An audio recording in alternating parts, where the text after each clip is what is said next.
Welcome, everybody, to another episode of the Fell into Food podcast, soon to be the #1 food podcast in the world. That's right, I said it. And my guest today with me is Chef Adina Mullen. She, as I said, is a chef, a cookbook author, a TV cooking show host, and a culinary artist specializing in plant-based cuisine. Her journey into plant-based cooking started with her love for experimenting in the kitchen and grew through her travels, where she learned about different culinary traditions and flavors around the world. Experiencing diverse cuisines firsthand inspired her to create plant-based recipes that honor the culture essence of each dish while offering an alternative that is accessible to everyone. Through her cookbook, Vegan Flavors of the World Part 1, and we'll get into, there's more than one part coming, and her TV show Global Vegan Kitchen with Chef Adina on Eat This TV, she aims to inspire people to embrace plant-based cooking in a way that is inclusive, approachable, and globally inspired. So, Chef, thanks for coming on today. Really appreciate it. Absolutely. Thank you so much for having me. I'm excited to talk to you today. Yeah, and there's a really good reason. A lot of people hear vegan chef and they instantly shut down like, "Oh boy, here we go." Here But we there's a go. good reason. There is a good reason when you found out you were allergic to casein and eggs. So it makes it very easy to go that route. When did you first learn about your allergy? I really started learning about it about 15 years ago, but I think I've been having issues like throughout my life. And I definitely noticed it more when I would be traveling because at home I wouldn't eat that much dairy, cheese. It would be something that I would indulge in, especially like in European countries, and I would feel really, really sick. And I was like, this is really interesting. What am I doing differently in my diet? And then as the years progressed, the allergies just kept getting worse to the point where I had to go see specialists and find out what was going on. At what point in your career, did you start to then kind of focus on going global on your cuisine? Most chefs kind of stick to one cuisine and they try and Yeah. kind of master it. They may have experience, obviously, in multiples, but was there a moment where you said, you know what, I'm going to go and explore all these cultures and really embrace, this plant-based innovation?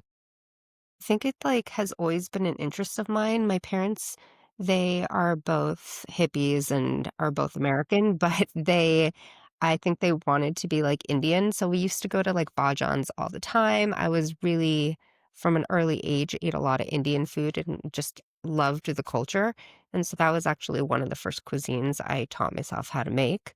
And from there, I just realized how much I loved eating different types of foods. And a lot of times there would be things when I would go to a country, fall in love with that cuisine, and then not be able to get it when I came home.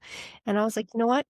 I can do this. I will just figure out how to make it. And then from there, it just progressed. Every time I would go to a new country, I would become obsessed with their food. And I was like, I personally don't want to have 86 cookbooks in my house and then trying to remember where I found that recipe. And I personally was like, I don't think anybody's doing this. I think this is great where you can just like find everything in just one book. So that was really my approach. Awesome. Yeah, and I want to dive right into the book. The Okay. cover art is absolutely gorgeous. Thank What was the inspiration? Because I know that you did all the artwork in the book. So what was the inspiration behind one, the cover page, and then each country and how you kind of took the country and then you plugged in the different artwork inside of it? I just really love Guzman Klimt. He's a artist, and my concept was like I just kept looking at all these cookbook covers, and it was like pictures of food or the person's face, and I kind of wanted it to make it like a cookbook, yes, but also like an art book, like where people could be like, I want to put this displayed on, like, my coffee table, like people do with, like, architectural books and stuff, and so I thought it would be a lot of fun to, like, switch it up and do that, and then for all my chapters, I thought to break up the chapters to put, like an outline of their country and, like, incorporate, like, foods that were popular in that country, and so that's where that came from, and then when I was looking into, like, how I wanted to, like, put the layout for the book, I was like, "Oh, well, obviously, there has to be photography in all of it," and then I was like, "Do I hire a photographer, like, to come to my house every single day to take photos of Hmm. everything I'm making?" I was like, "That doesn't seem very economical," and I was like, "I can do this." So I just basically got a really good camera, figured out how to, make the photos look really nice, how to plate them, and so it became a real passion of mine on taking videos of the food, photographing them, and then learning how to edit a book and just get it all into one spot and really learn how to do everything myself. What's interesting with chefs and what I found, because I kind of went that route too. I've been, in kitchens, but now I do a lot of media and social and videography. And I've seen a lot of chefs these days kind of shifting towards that. Some that have gotten out of the kitchen and they're doing more of their own. They're just figuring it out, or they're taking classes. I did the same thing with like video editing. I just said, why am I going to hire an editor? I'm going to learn how to do the basics and do it myself versus outsource everything. Mhm. But back to the cover, why though the pepper? Like, what was the final reason to go? And for those that are listening, will visualize this, and I'll throw a picture of it up on the screen. But it's like the red and green pepper, but it's one pepper, and it goes. I believe the left is red and the right is green. I It think. is. Yeah, yeah. But why land on that, and then all the gems kind of throughout it?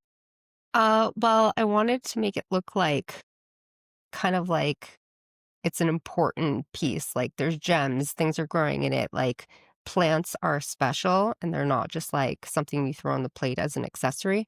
And I really was like originally I wanted to do like a cartoon face of me holding like a piece of food, but I just didn't like how it was looking, and then I tried doing other types of food and different plates of stuff, and then just one day I was going through a magazine and I saw this photo, like a real photo, not like a cartoon photo, of a deconstructed pepper, and I was like, "That's what I'm gonna do for the cover of the book."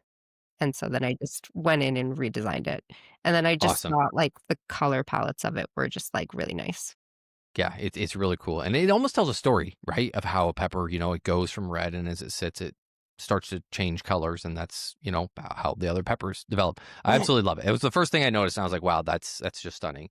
Thank you. When you're making this cookbook, how do you decide what recipes make the cut? Because you cover the US, Mexico, Brazil, Peru, Italy, France, Morocco, Ethiopia, China, Thailand, Turkey, Greece, and in all facets, apps, soups, salads, sides. So how do you narrow it down to what's going to actually make it into the book? Yeah, so what I like to do when I'm writing my cookbooks, I'll like sit down for a couple days and come up with like kind of a breakdown of like what I want. And I knew that like a lot of books, they'll just have all desserts or just all soups or all salads. And I was like, well, people like variety. So I was like, I'm going to break it up and to make it like fair for all the countries, everyone will have 12 recipes. And so that's kinda how I did it, and I was like, "Okay, well, let's say you wanna make a meal, have, like, dinner," and you're like, "But I'm obviously not just gonna have an entree and dessert. Like, I'll probably have, like, 3 to 4 courses." So I made it where that is kind of what people can do. They can pick 1 or 3 for each one, or if they wanna go crazy, they can make all 12 recipes, and then be able to have, like, a full meal for their, event. Sure. Being global and vegan sounds really difficult, but many countries actually rely on that non-animal protein diet. You mentioned Indian earlier, in your travels, and I know I'm in an area and I'm surrounded by a lot of Indian families, and a lot of them talk about how they don't eat meat. What was your experience traveling all the different countries with those cultures and the non-animal proteins? I definitely think some countries, it's definitely a little bit harder to, not eat meat products. They're very, like, incorporated into the food, but other countries, I agree. It's definitely a lot easier because they're mostly vegetarian, and I found, like, with countries like that, especially, like, with India, you just have to replace, like, the dairy products that are in it. So, Mm. like, anything where it's, like, cream-based or cheese, I would replace it with, like, tofu or, like, plant-based, dairy products. So that made it a lot easier. Now, when I moved into the desserts, that's when it became a little bit more challenging because a lot of the desserts are very milk-based or cheese-based. So that was a huge challenge when I was and India is actually gonna be in volume 2. So I've already completed that, and so the desserts were some of my favorite, and I really wanted to keep them true to, like, their flavor profile and texture. And so that was a lot of fun and challenging all at the same time, especially, like, ras malai, which is a very staple, very popular dessert. That one took me quite a many years to get, like, just right because the texture is, like, really important to the dessert. So on the flip side, which cuisine or region presented the hardest challenge because they do rely heavily on animal-derived flavor notes, fish sauce, lard, specific cheeses. So which of those regions or cuisines was the hardest on that side? I think France was really difficult because they just are putting butter in everything, and they Of really course, of of course. course. But, I mean, that was an easy thing to switch out because there are so many plant-based butter alternatives now. So that was something that was really easy, and then anytime there was, like, a meat dish, I would just substitute it for something that was not meat related. So Yeah, I and felt like that was a little easier for me to do.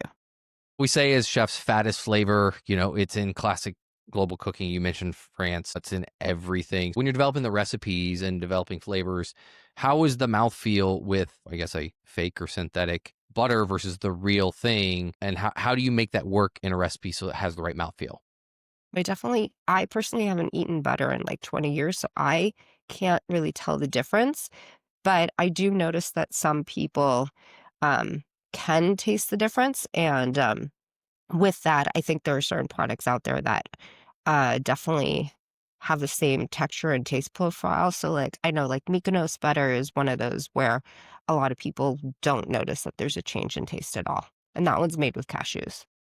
You write also too in your book, you have a section literally, it's veganize a non-vegan, and you go through a whole list of substitutions that you can make, but how are you asking an eater, let's say more a traditional, someone who omnivore eats everything, asking them to accept a new flavor profile based on the memory of the original ingredients, bone broths, aged cheeses, that have specific textures, the mouth feel, all that stuff. How do you translate and recreate that full sensory experience, the memory, when the traditional anchor ingredients are just swapped out of a recipe? I don't try and swap out, like, all the ingredients because, like, most of the time it's the sauce that really makes the recipe, and so, like, it's just really the protein that I'm, like, taking and replacing.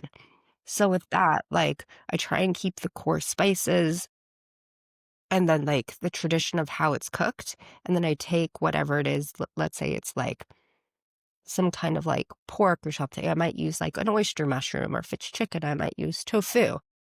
And I try and cook it in the same kind of way that it was cooked before, so the texture and the flavor and, like, the memories and everything kind of, like, stay incorporated. And you lead me right into getting your personal and professional thoughts on fake animal protein sector, right? There's so many Mhm, things out there that mimic it, and you have two sides of what I see is a true vegan is mhm, going to be like, well, I don't want anything that mimics an animal because mhm. of everything, and I don't want it to remind me. And then you have others that might eat it. So, what are your personal and professional thoughts on it? I mean, I personally don't have a problem with, like, having mimicked meat every now and then. When I cook at home, I will use it sometimes, but my belief is that if I'm gonna eat whole food, I try and eat whole food. And in the recipes, I will add some because I don't want people to feel like they can't use it at all. So I'd say maybe like 1 in 8 recipes, I'll use some kind of like alternative meat plant-based product because people are out there, it's easy to find, and they every now and then do want to use it. And some of the products are getting better. Um, and so I do include them in there, but most of the recipes I'll try and keep whole base. Like I'll try and use products like tofu, satine, TVP protein, which is something that a lot of people don't even know is a thing. And it's really, really high in protein, like almost double what like a chicken breast is. And the nice thing with that too is that it comes shelf steady. So you like when you make it, you just like rehydrate it with like water or vegetable broth or whatever you want, and then you just add it in, and it's, like, crumbly, so you could replace it for, like, ground beef or anything that I mean, obviously not like a chicken breast, but if you're, like, we're dicing up meat or something, it's a great substitute. I also really like to use, like, jackfruit and other things like that. Yeah, some of those plants really do. You can mimic a meat and taste like a pulled pork. Mhm. I've had some jackfruit taste just like pulled pork. You wouldn't even tell. Absolutely, yeah. And those that don't know, TVP stands for textured vegetable protein. So if you ever need to find it, I'm sure it's out there. And again, you also have in your cookbook a whole section of where to go to where to look for these items because some people say, oh, it's daunting and I'm trying to find these Mhm, things and I don't know where to go. You kind of give them a good starting point to say, here's where you need to go. And if it's a traditional store, look in these aisles because that's probably mhm. where it's hiding, not just in the specialty store. Exactly, exactly, and, I try and put things in my cookbook that where most of them I can find in my local grocery store. Some chapters, there are spices that are a little bit harder to find, but with the internet nowadays, you can find anything, just go online and it's within like a 2-day shipping usually. So I've never had an issue finding any product that I've needed. You've said food is your art, a reflection of your journey. Do you see cooking primarily as a form of expression, like painting, or a form of service, more like architecture? And how does that definition change when you're under pressure of a timed private event? Because you do a lot of private stuff as well. I think it's a little bit of a blend, but if I had to pick one, I would say more of like an art because I really try and make it something that's like it coming from me. And the recipes are just like ideas that fall out of my head from my experiences. I definitely know that when I am like in a time crunch, yeah, there is like, okay, I have to make sure everything goes out at the right time and everything's warm or cold or, and everybody's happy and getting what they need. So there's a little bit, but I always try and do as much prep ahead of time so I don't feel as rushed. And usually, mm, I mean, it depends also like on what kind of event, because some people are just like, you do you. We just want to sit here and talk to you and watch you cook. It's more sometimes about the experience than and then they're like, "And then we get to enjoy the food afterwards." So they don't care so much about a timeline, and some people are like, "This is the schedule." You kinda get a feel for it too. I always try if I say dinner's at 7, I try and make sure dinner's at 7, but, that's just kinda how I am. Schedules and private events, I mean, good luck. They'll always say 7 p.m. sharp, and then they're like, wait, we need to wait. We have two more guests coming, and the next thing you know, it's 8 o'clock, and you're trying to Right, figure out how am I going to keep this whatever you've pre-prepped alive. Oh, right, that's exactly. That definitely happens a lot too.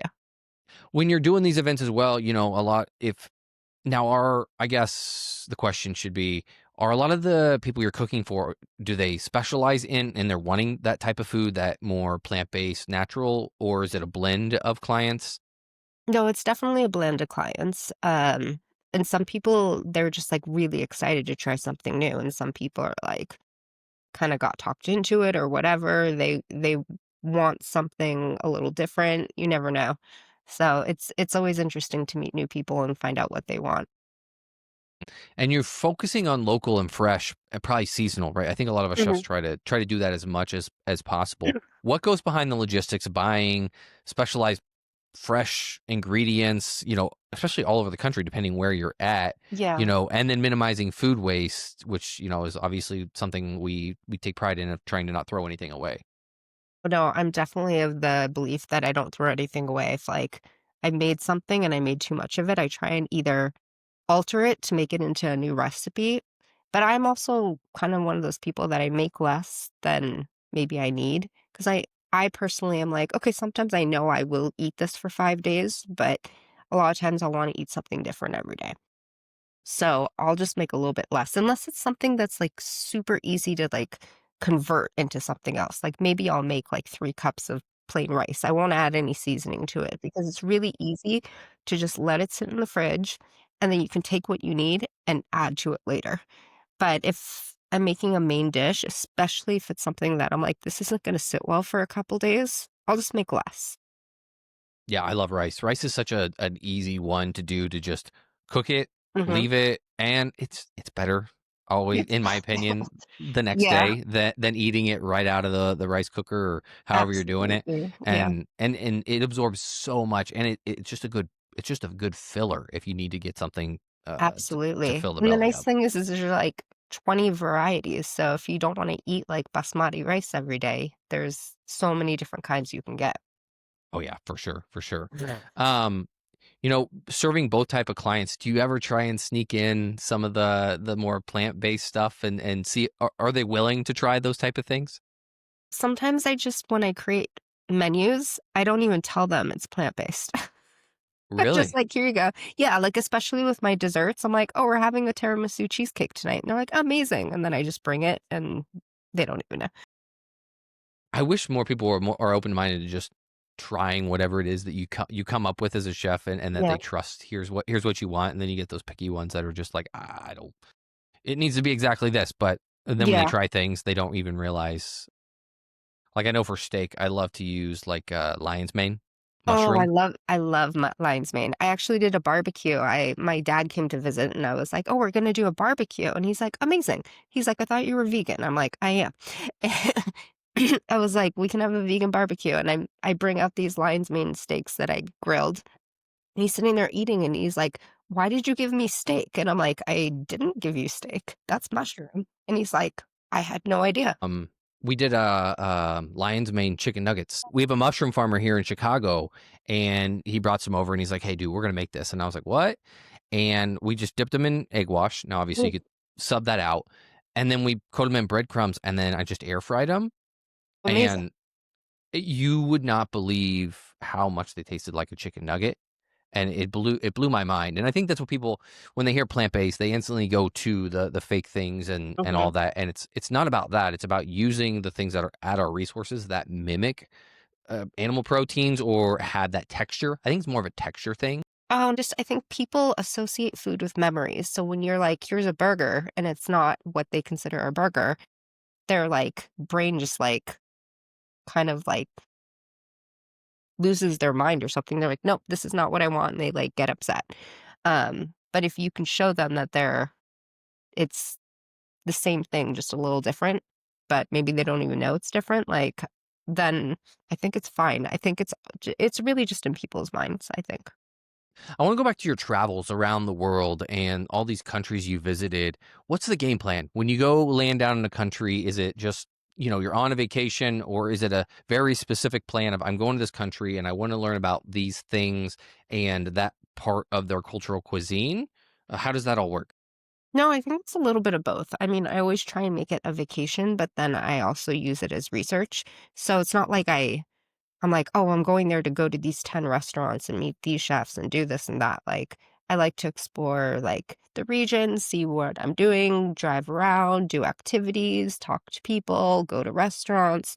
Because I mean, some of the recipes I've come up with have nothing to do with any of the restaurants I've eaten at. It might have been I was at a museum and I saw some artwork and I was like, "Oh, you know what this makes me think of?"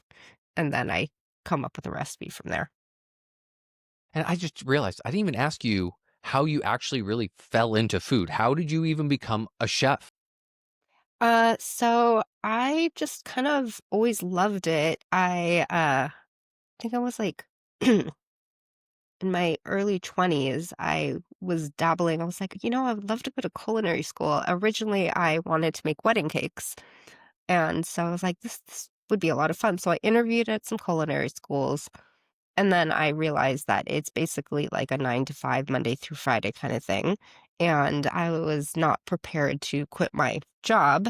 So I basically told the admin person, I was like, "Well, do you have like night classes? What kind of, do you do anything else?" And she's like, "No, but why don't you just go to a couple restaurants you like, talk to the chefs, get an idea if this is something you want to do."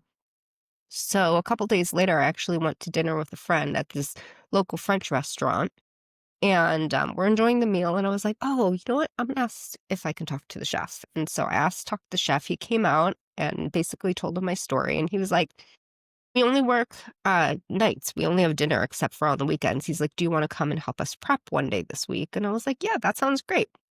So I came in, helped him prep, and then he offered me the job as pastry chef there, and he was like, I'll train you with all the stuff you don't know how to do." So that's basically where it all started, and I was like, "This is great." And he was like, "You can keep your other job. Just give us, like, a day or two's notice if you can't come in." And I was like, "Yeah, that works for me." And, it was great. I worked there for a while, and then he ended up, moving to a restaurant in Temecula and invited me to go with him, but at the time, it was too far of a drive. So I ended up going and working at a gluten-free bakery for a while. And then from there, I was like, "You know what? I think I really wanna enjoy, like, learning how to just make everything." And that's also when, like, a lot of my allergies were coming about, and I was like, "I'm gonna take everything I learned and learn how to make it vegan." That's interesting. There's a vegan or gluten free pastry shop up here in Chicago. I'm sure there's a lot of them, but Yeah.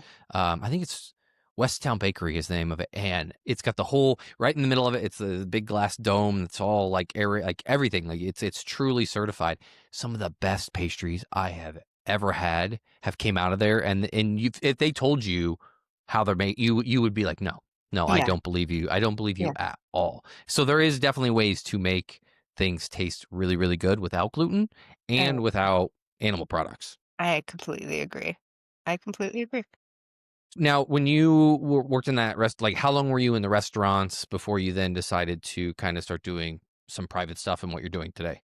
I would say, like, about 9 months to a year for both, and then I just started doing it on the side, and I still kinda, at the time, wanted to make wedding cakes, so I was making them at my house, but then I was like, "What do I do with this three-tier wedding cake?" Uh, I can only eat so much cake, and I'm, like, trying to pawn it off to people, and they're like, "Yeah, I'll have a piece," and so I was like, "Okay, I'm gonna have to learn how to miniaturize these." So then I basically took the wedding cakes and made them into, like, individual sizes, and I was like, "Okay, this is easier." And then I did make a couple wedding cakes for some, like, friends, and, I did some, like, specialty cakes just, for friends and family and stuff. And I was like, "This is actually a lot." Like, I need an Hmm. extra refrigerator, I need a ton of, like, kitchen space, counter space, and, if there's any kinda issues, like, that you can't bow out, like, you have to keep those 3 days before the event open, like, there's nothing you can do, like, and I was like, this is fun every now and then, I don't think this is what I wanna do, I think I wanna just do, like, all types of food. Like, making desserts, yes, I really enjoy it, but I wanna make, like, entrees, appetizers, other things as well. So that's kinda where that started, and I was just making stuff and creating recipes around the house, and then COVID happened, and I was basically not working anymore, and so that's when I started Adina's Delicacies and was like, "Alright, I'm gonna really, like, dive into this." And, like, basically every day, like, I would just, like, come up with, like, a whole meal plan because what else was I gonna do? And every dinner was, like, 4 courses, and, then was like, "You know what? I'm gonna write a cookbook," and I'm, like, telling friends and family, they're like, "Yeah, yeah, sure," and I was like, "And I'm gonna have it done in 4 months," and they're like, "No," and I did. It took another Wow. 2 months to edit it, but, yeah, it was a little bit crazy. I was making, like, 5 recipes a day. So when I started book 2, I was like, "I'm gonna give myself 7 months." I think 4 months was a little ambitious. Writing a book, I've listened to Tim Ferriss when he talks about writing his book and what it takes, and more of a traditional, not a cookbook. Yeah. And he said the mental strain that it can take on you trying to get everything exactly, even a Yeah. cookbook is very like the font style and the size and the Mhm. picture and the placement and where everything is. And then you've got the little prelude to yours, and Yep. others have different things. That's just, it blows my mind. And I commend anyone that could take the time to write a cookbook because there's no way that I could. I don't think I could sit down and do it. I've always talked about like, oh, I'll write like the memoirs of all the crazy stuff that's happened throughout my career. And I think every chef has enough of those stories. But I'm like, do I have the patience to sit down and be able to put all of that on paper and then format it and have it where it needs to be and have it published? So did you self-publish or did you have a publisher?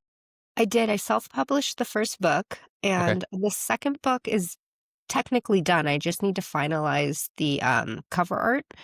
The reason why I haven't published it yet is because I am looking for a publisher, and that's a very timely endeavor, which I'm learning. So I think I'm gonna give myself about a year from start to finish, and if I don't find one in time, then I'll self-publish the second one. So the plan is to have the book, out in the market sometime mid-2026.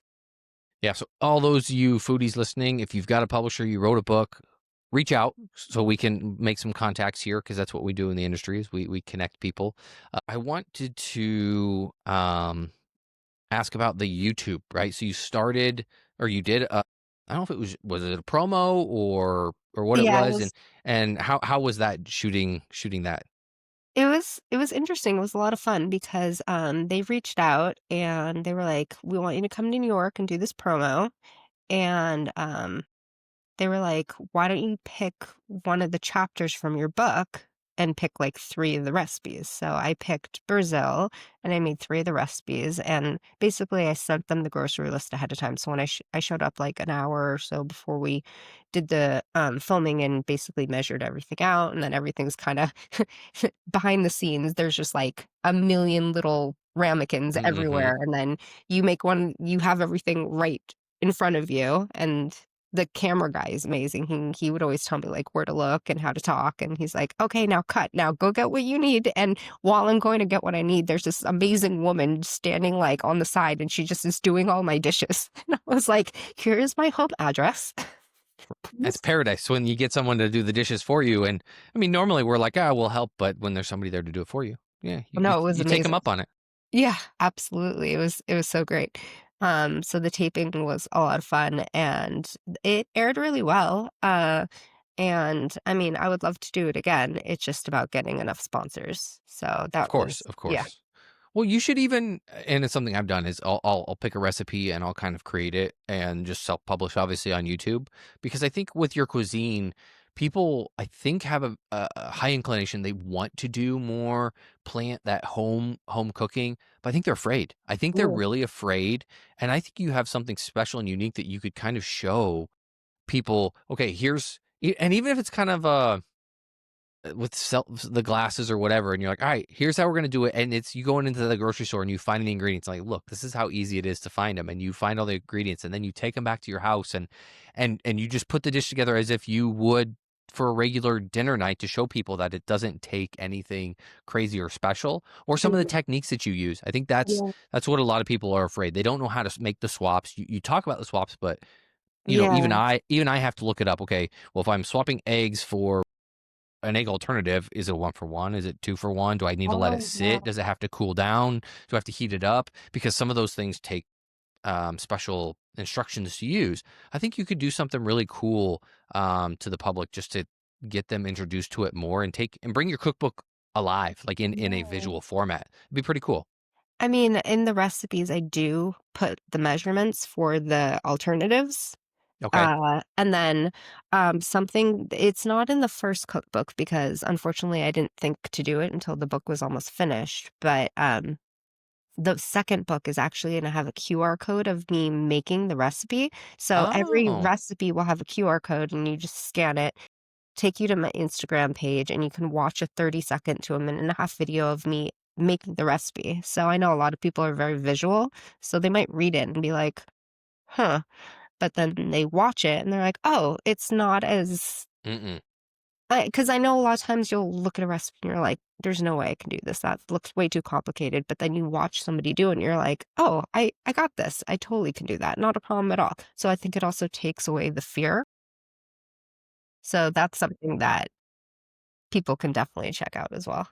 That's really cool. I love that idea of being able to show what you're doing, the mixing, whatever the processes are, because that is what people, I think, are afraid of, is how to actually execute, and how to mise en place, right? How to actually Yeah. get things ready if they are, some of these cuisines use a lot of spices, a lot. I was Yes. looking at some of Yes. the recipes and I was like, wow, that's a lot of ingredients. But if you start reading them, you're like, most of them you have in your house. There's a couple you Mhm. probably have to go out and get, and you could cross utilize, depending on what it is. And again, spices last a long time. So you'd be Absolutely. able to use them over. So, okay. So book two is hopefully coming out sometimes 2026. Yeah. Are we sticking with two, or how many are we going to go on the books? No, so the plan was always to do 3 volumes.